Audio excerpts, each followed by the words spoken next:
இந்த துன்மிகி வருஷத்தில்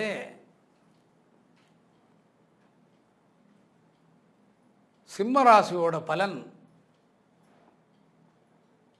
இப்போ நம்ம பார்க்க வேண்டியது. இந்த சிம்மராசிக்குள்ளானவங்க மகத்தில் 4 பாதமும் பூரத்தில் 4 பாதமும் உத்தரத்தில் ஒரே பாதமும் சிம்மராசிக்கு சேர்றது. இது ஆணானாலும் பெண்ணானாலும் ஜென்ரல் ஃபார்மேட். இவங்க எல்லாமே கிட்டத்தட்ட நாளை 2017 ஜனவரி வரைக்கும் கவனமாக இருக்கணும்.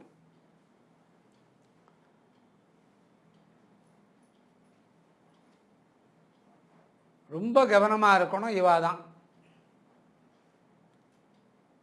காரணம். என்னன்னு கேட்டால், ஆரோக்கியத்தினால சில சிரமங்கள் வரும். விளையாட்டு குழந்தைகளுக்கு அதிகமாக ஆரோக்கியம் பாதிக்கும். விளையாட்டு குழந்தைங்களுக்கு 1 வயசுலேருந்து 3, 4, 5 வயசு வரைக்கும்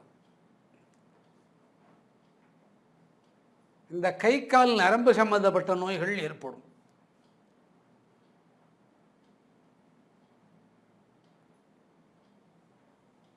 அடுத்து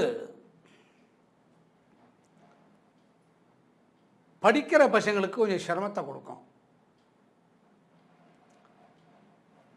ஒரு 5 வயசுக்கு மேலே 20 வயசுக்குள்ளே என்ன படிப்பு இருந்தாலும் கோல்டு மெடல் வாங்கியிருந்தா கூட அவளை கூட சத்த பாதிக்க வைக்கும்.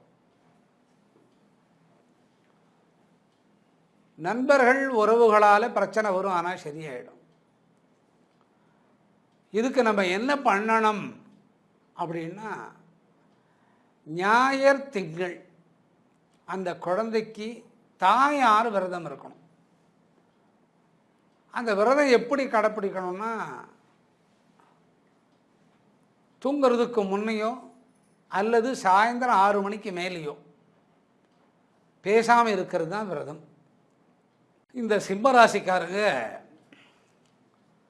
ஞாயிறு திங்கள் இந்த கிழமைகளில் சூரியனுக்கு முதல் அர்ச்சனை பண்ணணும். சூரிய பகவான், இந்த சூரிய பகவானுக்கு அர்ச்சனை பண்ணினா இந்த பிரச்சனைகள்லாம் தீரும்.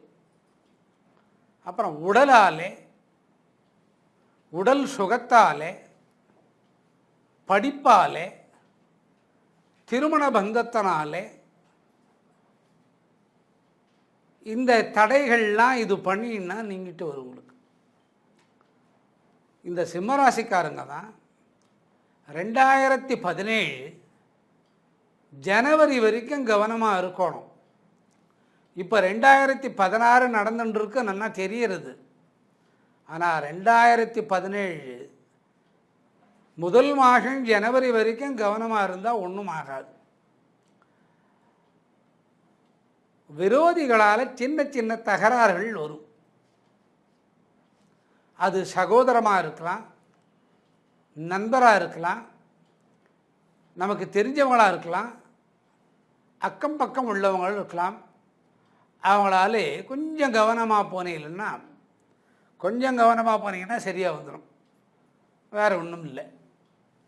அடுத்து கணவன் மனைவி இவங்களுக்குள்ள தேவையில்லாத பிரச்சனைகள் வரும். அது சுபகாரியத்தினால வரலாம், பொண்ணு கல்யாணத்தினால வரலாம், மகன் கல்யாணத்தினால வரலாம், நகைகளால் வரலாம். இந்த நகைகளால் எப்படி வரும்னு கேட்டால், அந்த நகைக்கு செலவு பண்ணிட்டோ அந்த நகை கைக்கு வராது. இந்த மாதிரி சுப காரியங்களால் பிரச்சனைகள் வரும். இதெல்லாம் இயற்கையான விஷயம். இந்த காரியங்கள்லாம் இந்த சூரியனுக்கு அர்ச்சனை பண்ணி தான், சூரியன் இவாளுக்கு அர்ச்சனை பண்ணிட்டாள், இந்த பிரச்சனைகள்லாம் தீரும் உங்களுக்கு. சிறு வயதுள்ள புது தம்பதிகள் பேச்சுகளால் வழக்கு வரை போகும். நல்லா படிச்சிருப்பா, நல்லா அழகாக இருப்பா, ரொம்ப டீசெண்டாக இருப்பா, 2 பேர் ஃபேமிலியும் ரொம்ப நல்லா இருக்கும். பேச்சு வாக்கால் வர்ற பிரச்சனைகள் பெருசாக்கி அது வழக்கு வரைக்கும் போகும். அவங்க இந்த அர்ச்சனைகள் பண்ணினா சரியாக வரும். அதே பேச்சு வாக்கில் வழக்குகள் நீங்கி ஒத்துமையாகும். அடுத்தது மகம், பூரம், இந்த 2 நட்சத்திரத்தில் இருக்கிறவங்க ஆரோக்கியத்தினால் பாதிக்கப்பட்டு சரியாகும். யாருக்கு ஆரோக்கியத்தை பாதிக்கும்? கணவனுக்கு ஆரோக்கியத்தை பாதிக்கும். கணவனுக்கு ஆரோக்கியத்தை பாதிக்கும். அவங்க என்ன பண்ணணும்?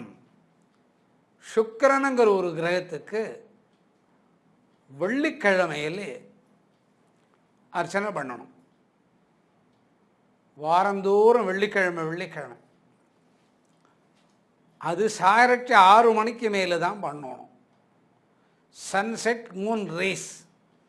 உடனே அமாவாசை அன்னைக்கு மூன் ரைஸ் ஆகுமான்னு கேட்கப்படாது. இந்த மாதிரி பண்ணிட்டு வந்தீங்கன்னா சரியாகும். ஞாயிறு அல்லது வெள்ளிக்கிழமை 2 மணி நேரம் பேசாது இருக்கணும், 6 to 8. அந்த காலத்தில் ஓம் நரசிங்காயே நமஹ, ஓம் நரசிங்காயே நமஹ, ஓம் ஆதிலக்ஷ்மியாயே நமஹ, ஓம் சுக்ராய நமஹ, ஓம் சுக்ரப்பிரபுவே நமஹ, இந்த 4 சொன்னீங்களானா போதும். இந்த பிரச்சனைகள்லாம் தீரும். இந்த பிரச்சனைகள் வரும். வந்ததுக்கப்புறம் இந்த மாதிரி நம்ம பரிகாரம் செய்யச்சு அதனோட உக்ரம் கரைஞ்சு போகும். ஏன் இது வருமா? அந்த ராசியோட கிரகச்சார கோள்கள் அந்த மாதிரி இருக்குது. இது நம்ம முன்னையே இந்த பரிகாரங்கள், இந்த மூலமந்திரங்களை சொல்லிட்டு வந்தால் அது கண்ட்ரோலுக்கு வந்துடும். இது யாரை ரொம்ப பாதிக்கும்னு கேட்டால் 18 வயசுலேருந்து 40-42 வயசுக்குள்ளே இருக்கிறவாளே கடுமையாக பாதிக்கும். ரொம்ப கடுமையாக பாதிக்கும். இவங்க எந்த திசை நடந்தவங்களாக இருந்தாலும், யோக திசை இல்லாத திசை இருந்தால் கூட இவங்க சுக்கிரன் மேலே அர்ச்சனை பண்ணுறது அவ்வளவு விசேஷம். சனிக்கிழமை தாமரை தண்டிலிருந்து எடுத்த அந்த தாமரை நூலை வச்சு விளக்கெண்ணெய் நெய் அல்ல, நல்லெண்ணெய் அல்ல, விளக்கெண்ணெயினால் தீபம் போட்டால் இது சரியாகும். இந்த ராசிக்கு பயப்படணுங்கிற அவசியம் கிடையாது. அடுத்து கொடுக்கல் வாங்கல், சொத்து, சுகம், பாவம், இதுகளாலேயும் கொஞ்சம் தகராறு வரும். அது கூட சரியாக வரும். தொழிலில் இடம் மாற்றம், இடத்தை சம்பந்தது, அதனோட வழக்குகள், செய்யாத குற்றத்தினாலே அனுபவிக்கக்கூடிய சிரமங்கள், அதுகள்லாம் இந்த பரிகாரம் பண்ணச்ச சரியாக வரும். அதுக்கு முக்கியமாக என்ன பண்ணணும்? செவ்வாய்க்கிழமை விரதம் இருக்கணும். செவ்வாய்க்கிழமை விரதம் இருக்கணும். செவ்வாய்க்கிழமை விரதம் இருந்துன்னு வந்தால் இது சரியாக வரும். சொத்து சுகம் வாங்கச்சே அந்த டாக்குமெண்ட்டெல்லாம் சரியாக பார்த்துட்டு ஒரு நல்ல வழக்கறிஞராக பார்த்து அவர்கிட்ட ஒப்பீனியன் வாங்கி கொண்டு அதுக்கப்புறம்தான் அட்வான்ஸ் கொடுக்கணும்.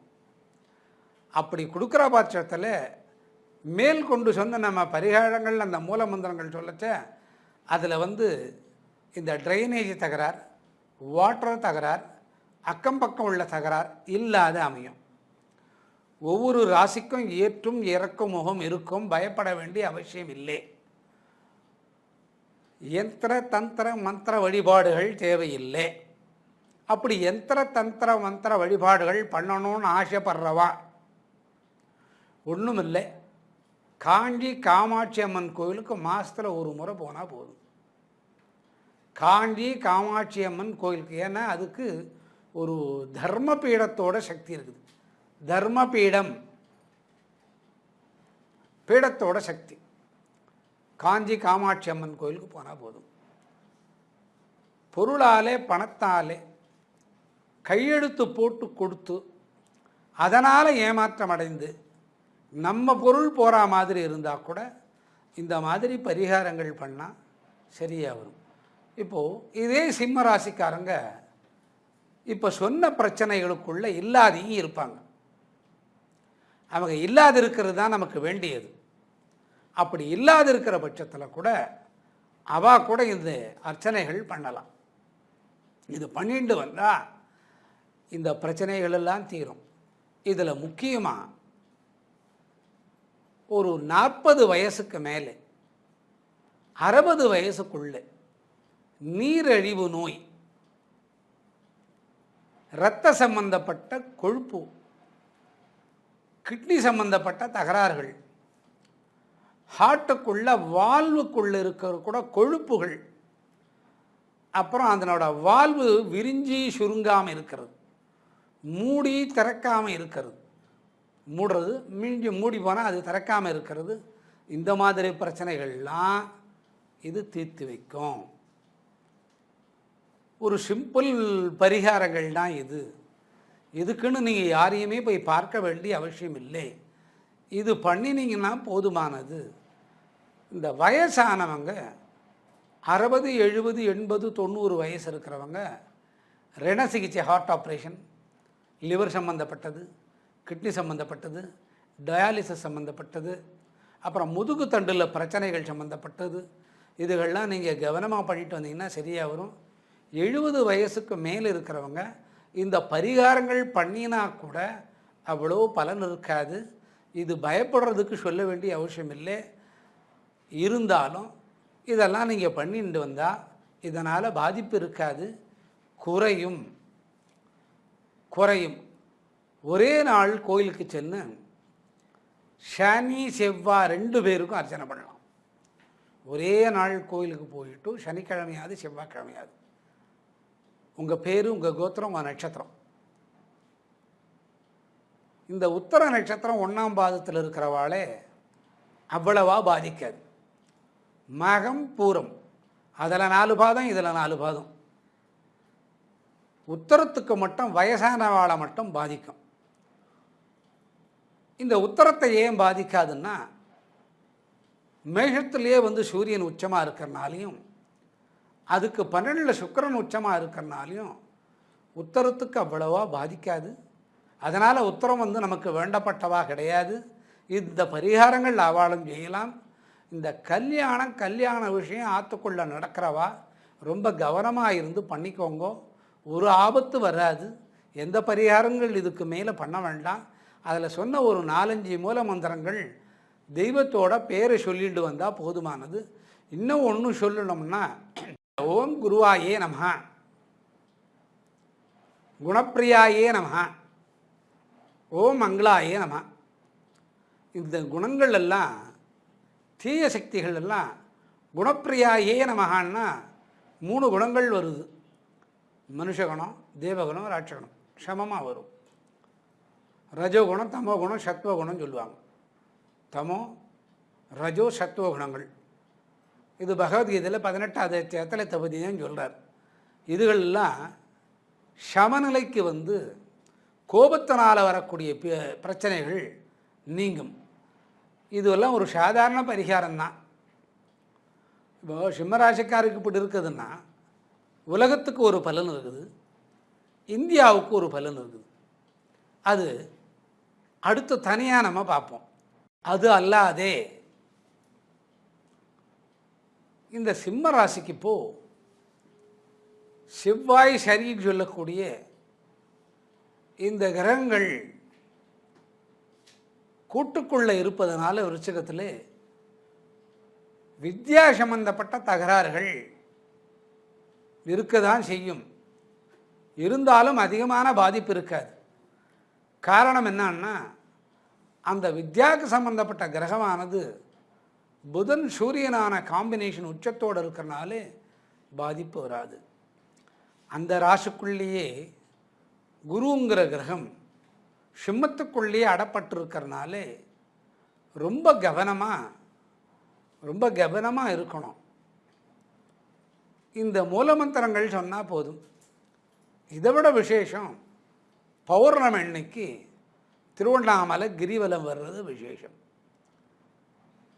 அங்கே சுற்றி வந்தீங்கன்னா 8-9 லிங்கம் வரும். அந்த ஒவ்வொரு லிங்கத்துக்கும் காலையில் தான் செய்யணும். இது 6 மணிக்குள்ளே செஞ்சால் நல்லது. நடந்து வந்து செய்யணும். நடக்க முடியாது அப்படின்றவங்க ஆட்டோவில் போகலாம். நடக்கிறதான் விசேஷம், சிரமம் குறையும். வில்வ காய், வில்வ பழம், வில்வ இலை இதுகளை அங்கே வச்சுட்டு வரலாம். கோயில் மூடி இருந்தால் கூட வச்சுட்டு வந்தீங்கன்னா இந்த பிரச்சனைகள்லாம் உங்களுக்கு தீரும். இந்த சிம்மராசிக்காரங்க முக்கியமாக இதை பண்ணணும். இதை பண்ணிட்டு வந்தீங்கன்னா உங்களுக்கு எல்லாமே நன்மையாக நடக்கும். இந்த சிம்மராசிக்காரங்க கொஞ்சம் முன்னெச்சரிக்கையாக இருக்கும். இது பயப்படணுங்கிறதுனால சொல்லலை. தெரிஞ்சுண்டோம்னாக்கா அதுக்கு தகுந்த மாதிரியாக போய்க்கலாம். ஒன்றும் இல்லை. அடுத்து நம்ம கன்னியா ராசிக்கு போகிறோம்.